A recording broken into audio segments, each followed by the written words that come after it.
साथियों नमस्कार। मैं ओम प्रकाश चौधरी, पोषण सलाहकार। और आज आप लोगों से एक नए टॉपिक पे बात करेंगे।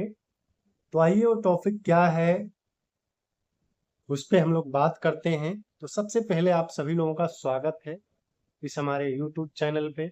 और अगर इसमें दी हुई जानकारी आपको अच्छी लगे तो आप सब्सक्राइब कर सकते हैं, शेयर कर सकते हैं, ताकि जो है मेरा हौसला और अफजाई हो। तो आइए आगे बढ़ते हैं। और इस भाग में हम सब लोग अपनी शारीरिक घड़ी के बारे में जानकारी लेंगे। ठीक है। इसके पहले हमने इसके पहले वाले वीडियो में हम लोगों ने भी बात करी है और चीजों के बारे में, और इसमें हम लोग बात करेंगे कि हम अपनी शारीरिक घड़ी के बारे में जानकारी लेंगे। ठीक है। तो आइए बात करते हैं कब खाना चाहिए, अपने अंदर की घड़ी को सुने। ठीक है। तो आज हम लोग जानेंगे अपने अंदर की घड़ी के बारे में। आपको शायद यह पता नहीं होगा कि कई बार आपको अंदर से ऐसे सिग्नल मिले होंगे कि आपका शरीर आपको बताने की कोशिश कर रहा है कि किसी एक चीज की जरूरत है। अंदर की घड़ी जो आवाज हमारे शरीर को ये डिमांड करती है कि हम हेल्थ के तरफ जाएं। इस इसके पहले की इसके पहले के अध्याय में हमने जाना कि क्यों खाएं, क्या खाएं और कैसे खाएं। आज हम हमारे शरीर के अंदर की जो घड़ी है उसके बारे में बात करेंगे और देखेंगे कि कब खाना उतना महत्वपूर्ण है कि जितना क्या खाना और कैसे खाना, ये सब हमारे शरीर पर कैसे असर डालता है। ठीक है। तो जब हम कहते हैं कि आप अपने अंदर की घड़ी को सुने तो आपके दिमाग में क्या आता है? हमारे अंदर की जो आवाज है, यानी हमारे अंदर की घड़ी, उससे आप क्या समझते हैं? क्या आता है आपके दिमाग में? क्या आप जानते हैं कि आपके शरीर के अंदर एक घड़ी होती है? क्या आपने कभी इस पर ध्यान दिया? आपने देखा होगा कि हमारे हमारी शरीर हमें इशारा करती है कि भूख लगी है, खाना चाहिए। सुबह जब नाश्ता आपको नहीं मिलता है तो शरीर इशारा करती है कि नाश्ता चाहिए। रात में जब आप जागते हैं, जमाई आना, शरीर इशारा करती है कि अब हमें सोना चाहिए। ऐसे बहुत सारे इशारे करती है हमारी शरीर। अब रात में क्या क्या इशारे करती है, रात में कैसे इशारे करती है हमारी घड़ी, हमारे शरीर की घड़ी, उसके बारे में हम लोग जानते हैं। हम में से कई लोगों को ऐसा होता है कि रात में जैसे ही होती है, जैसे ही समय आने वाला होता है, जिस समय हम ज्यादातर सोते हैं, उस समय हमें खुद से जमाई आने लगती है। या जब हम सुबह में उठते हैं और हमें जब समय पर नाश्ता नहीं मिलता है तो हमारी कार्य क्षमता खत्म हो जाती है और हमें भूख लगती है। और उसी समय के चक्र में हमें भूख भी लगती है और गुस्सा भी लगती है।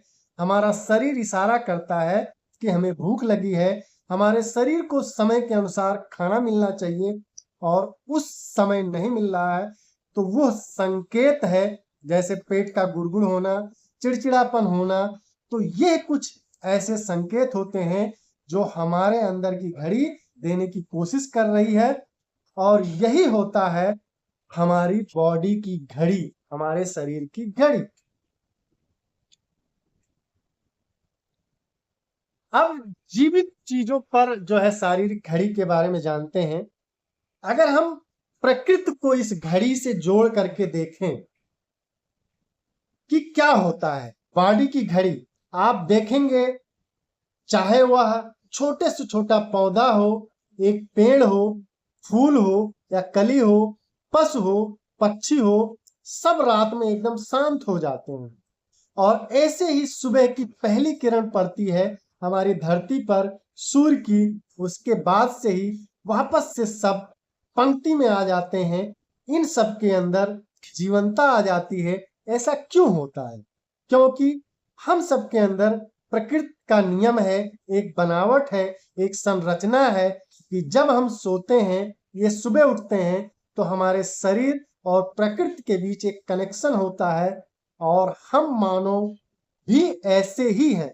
रात सोना और सुबह उठना, लेकिन कितना हो सकता है प्रकृति के ये छोटे छोटे जीव, पशु पक्षी, ये सभी इस बॉडी की घड़ी का अनुसरण करते हैं, लेकिन हम मानव के पास इतनी सारी जिम्मेदारियां हैं, इतना सब कुछ हासिल करना चाहते हैं कि हम कितना भी इन सब का अनुसरण फॉलो कर पाते हैं, हमारे अंदर भी यही घड़ी मौजूद है। क्या आपने कभी अपने शरीर की घड़ी का उल्लंघन किया है? हम सभी को कभी ना कभी ये महसूस जरूर हुआ होगा कि हम कहीं ना कहीं अपनी इस बॉडी की घड़ी के विपरीत जा रहे हैं। इसी वजह से शायद हमारी शरीर की अंदरूनी घड़ी हमें बोलती है कि सुबह उठकर हमें भूख लगनी चाहिए, रात को हमें जमाई आनी चाहिए, हमें ऊर्जावान महसूस होना चाहिए, क्योंकि वही सब समय होता है जब हम अपने बिस्तर पर जाते हैं और हम अपने शरीर को आराम देते हैं। लेकिन हम मानो इतने महत्वाकांक्षी हैं कि आप देखें, हमें देर रात भूख लगती है, हमें सुबह उठकर थकान लगती है, जमाइयां आती हैं। कितनी बार ऐसा हुआ है, हम में से बहुत लोगों को ऐसा महसूस हुआ होगा। तो यही है कि हम अपने शरीर की घड़ी के विपरीत जा रहे हैं, हम उसके खिलाफ जा रहे हैं। 24 घंटे की नियमित शारीरिक घड़ी के बारे में हम लोग यहाँ जानेंगे। यहाँ देखिए, आप लोगों के सामने एक चार्ट मौजूद है। इस 24 घंटे का हमारा शारीरिक घड़ी है, चक्र है, चलता रहता है। क्या होता है, ये हमारे शरीर के अंदर जो घड़ी चक्र है, ये जो शरीर के अंदर घड़ी चक्र होता है, ये 24 घंटे का होता है। ये जो सुबह से लेकर रात तक एक पैटर्न है, ये 24 घंटे की हमारे शरीर के अंदर जो घड़ी है, यही हमारी रेगुलर बॉडी घड़ी है। इससे आप दो भागों में बांट सकते हैं। 24 घंटे को हम 12-12 घंटे में बांट सकते हैं। यानी सूर्योदय से लेकर के सूर्यास्त तक का समय, जब सूर्योदय होता है और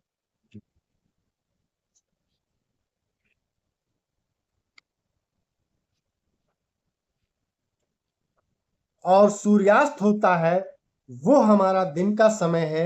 यहाँ पर क्या होता है, ज्यादा सामान्य, यहाँ पर हमारी बॉडी में क्या होता है, ज्यादा सामान्य होता है, कोऑर्डिनेशन ज्यादा होता है।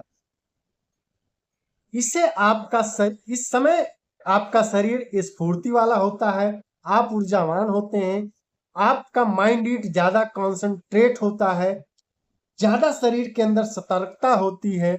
और उसके बाद जो भी अंग होते हैं, जैसे आप पूरे दिन ऊर्जावान रहते हैं, जैसे आप पूरे दिन कार्य को करते हैं, उसी प्रकार से आपके अंदर जो अंग है, वो भी लगातार आपके शारीरिक गतिविधियों की सहायता करती हैं और उसके सक्रिय रहती हैं। लेकिन जैसे ही सूर्यास्त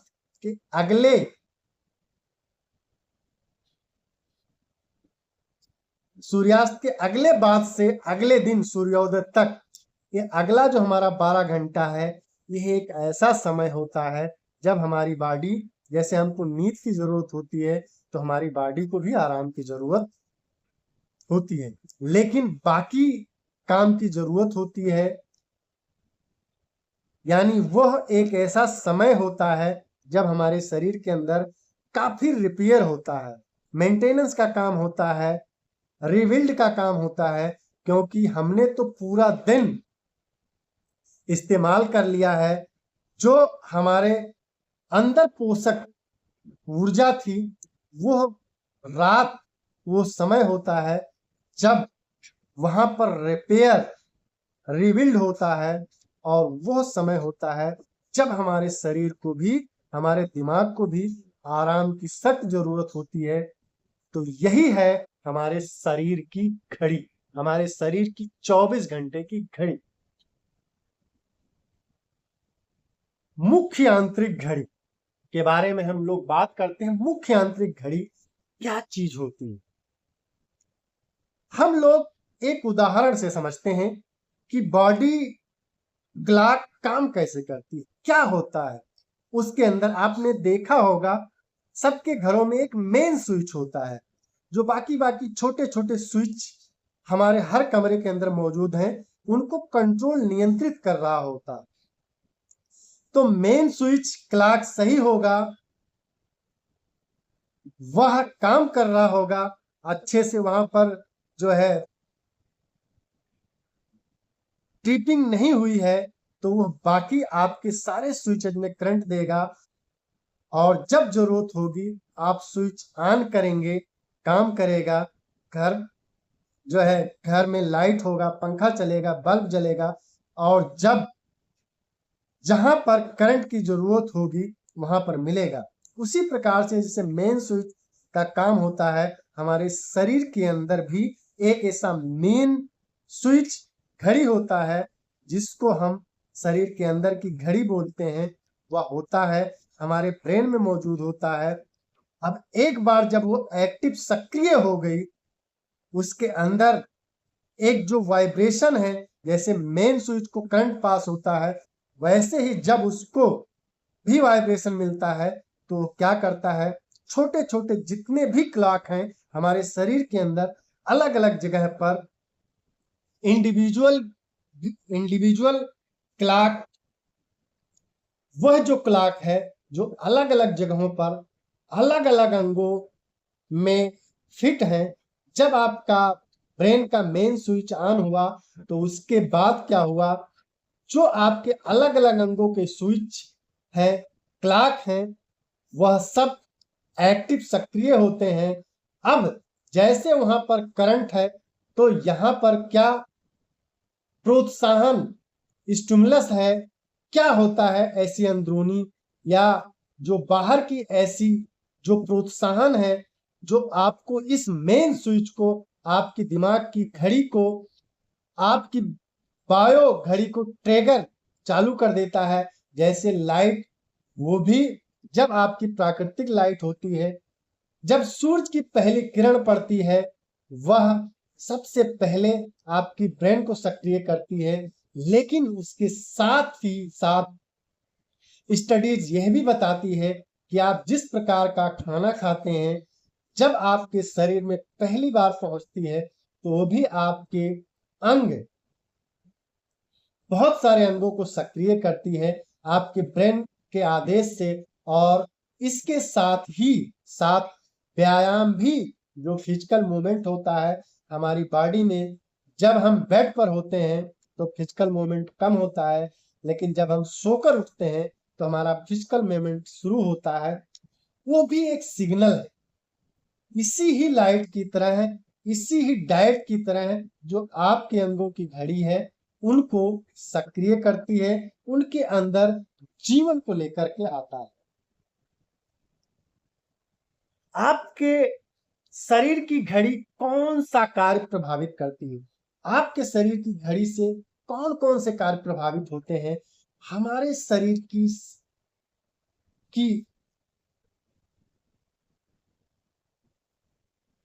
हमारे शरीर की घड़ी सही है या नहीं है, तो हमारे शरीर के बहुत सारे कार्य को प्रभावित करते हैं। आइए देखते हैं कि कौन से कार्य जो है प्रभावित होते हैं हमारे शरीर की घड़ी अगर डिस्टर्ब होती है तो। ये शारीरिक घड़ी जो नियंत्रित होते हैं उसके बारे में, शारीरिक कार्य की घड़ी द्वारा नियंत्रित होते हैं, जो भी हमारे शरीर की गतिविधियां हैं, जो एक्टिविटी हैं, ये हमारी शारीरिक घड़ी के द्वारा नियंत्रित होते हैं। जब आपका ब्रेन सक्रिय होता है, जब सारी घड़ियां सक्रिय होती हैं, किस प्रकार से आप ये बॉडी क्लॉक अलग अलग फंक्शन को प्रभावित कर सकता है। चाहे वो आपका सोना हो, और सिर्फ सोना नहीं, अगर आपकी शरीर की घड़ी ठीक हो गई, आपके दीवार पर जो घड़ी टंगी है वो ठीक हो गई, तो ही आप सही समय पर सोएंगे, सही समय पर जागेंगे, सही समय पर सब काम करेंगे। तो शरीर की घड़ी ठीक होगी तो आपकी जो सोने की प्रवृत्ति है, जिस प्रकार की आप 7 से 9 घंटे की नींद ले रहे हैं, वह आप अस्वस्थ कर सकते हैं। आपके मन को सचेत करता है और आपका ध्यान केंद्रित करता है, आपके तनाव हार्मोन को नियंत्रित करता है, वह आपके ग्रोथ विकास हार्मोन को संतुलित करता है, यह आपके तापमान को नियंत्रण में रखता है, यह अलग अलग प्रकार के पाचन को नियंत्रित करता है, यह हमारे पोषण के अवशोषण में मदद करता है। यह सिर्फ ब्रेन की घड़ी ही नहीं, जिस समय आप खाना खाते हैं उसकी घड़ी भी चालू कर देता है और आपकी हृदय गति भी प्रभावित होती है। आपको कब भूख लगी है, किस समय पर भूख मर गई है, किस समय आपका पेट भर चुका है, किस समय आपको प्यास लगी है, ये सारे के सारे फंक्शन हमारी शरीर की घड़ी द्वारा संचालित होते हैं। इंसान होने के नाते क्या आपको लगता है कि आपने अपने शरीर की घड़ी के साथ खिलवाड़ किया है? अब जब हमने इतना समझ लिया कि इस हमारे शरीर की घड़ी के बारे में, तो आप सोचिए जब प्रकृति और छोटे छोटे जो पशु पक्षी हैं वो भी इस घड़ी का अनुसरण करते हैं, वो भी ईमानदारी के साथ वो एक समय हर दिन सोएंगे और उठेंगे, और सब मनुष्य अपने इस शरीर की घड़ी के साथ कितना खिलवाड़ कर लेते हैं। इसी कारण से कई बार हम सबको रात को भूख लगती है और सुबह नींद लगती है, हमारे तनाव का लेवल हमेशा बढ़ा हुआ रहता है, हम लाइट चालू करके अपने शरीर को संकेत देते रहते हैं अभी भी सुबह है, अभी रोशनी है। क्यों? क्योंकि हम बिस्तर पर स्क्रीन पर समय देते हैं। ऐसे बहुत सारे उदाहरण हैं जहां पर हम अपने शरीर की घड़ी के विरुद्ध जाने अनजाने में जा रहे हैं। हमारा शरीर बोल रहा है कि सोना है हमें, लेकिन काम है या हम कहीं पर बाहर हैं। इन्हीं सब कारणों से स्वास्थ्य संबंधी बहुत सारी समस्याएं हो रही हैं। आप किस प्रकार का खाना खाते हैं और किस समय पर खाते हैं, इन सब का भी असर होता है। कई बार आपने देखा होगा कि कई लोगों का पाचन सही रहता है लेकिन कोलेस्ट्रॉल का लेवल बढ़ जाता है। हो सकता है कि आप सही खाना खा रहे हो लेकिन सही समय पर नहीं खा रहे हैं, तो आपके पाचन की घड़ी कहीं ना कहीं डिस्टर्ब होती है। ऐसे में क्या होता है, न्यूट्रिशन एब्जॉर्ब नहीं होता है, और जब न्यूट्रिशन एब्जॉर्ब नहीं होगा तो हमारे शरीर को लगता नहीं है, हमारे शरीर में वो सारी चीजें, वो एनर्जी, वो स्फूर्ति नहीं रहती है। तो हमें अपनी शरीर की घड़ी के बारे में अच्छे से जानना है, अपनी घड़ी के संकेतों को समझना है और अपने आप को स्वस्थ रखना है और लंबे जीवन की तरफ हमें आगे बढ़ना है। तो थैंक यू, बहुत बहुत धन्यवाद आप सभी लोगों का।